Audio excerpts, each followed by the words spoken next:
There may be 15,000 journalists here in Philadelphia, but the Trump show just upstaged the Democratic convention, however briefly. Donald Trump holding a news conference in Florida. The guy went on for an hour and 15 minutes, taking just about every question in the room. Now, it used to be when the other party was having its convention, you'd go fishing, you'd go off on vacation. In more recent years, maybe the other candidate gives a speech or two, because the whole idea is whatever you say, your message is muffled. Well, muffled, not usually a word we associate with Donald Trump. He's been giving interviews this week to Bill O'Reilly, to Sean Hannity, Hollywood Reporter. He's been tweeting up a storm. And then comes this press conference, and I kind of lost track as I scribbled notes about how many different things he addressed. I mean, he was all over the map. As you know, this is one of the reasons that all the cable news networks took it live, because you never know what Donald Trump is going to say. In no particular order, he said that Barack Obama was the most ignorant president in our history, that he, Donald Trump, had gotten a bump out of the Cleveland convention, that it wouldn't be such a bad idea if Russian hackers somehow found the 33,000 deleted emails from Hillary Clinton's private server. That seemed sarcastic to me, but Twitter kind of went crazy over it.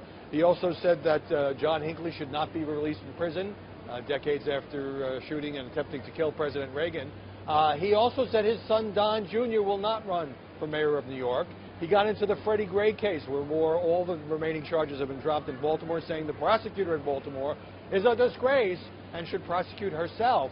He took a swipe at Hillary Clinton for going 235 days without any sort of full-dress news conference. And then there was the Anthony Weiner digression. He went into a little bit of a rant about Uma Abedin, the close Hillary Clinton confidant, and how she's getting classified briefings.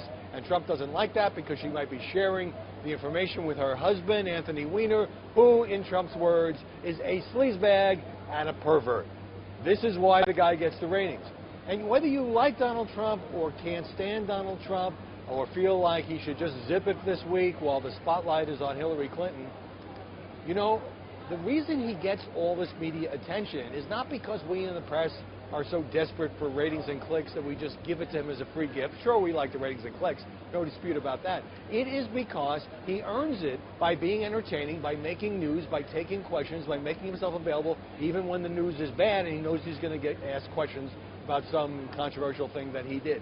Hillary Clinton, not so much. She's been giving selected TV interviews, but she has not held a news conference with her press corps for coming up on, in a few more months, it will be a year. I don't think that can stand. I think the press ought to object to that, make an issue of that.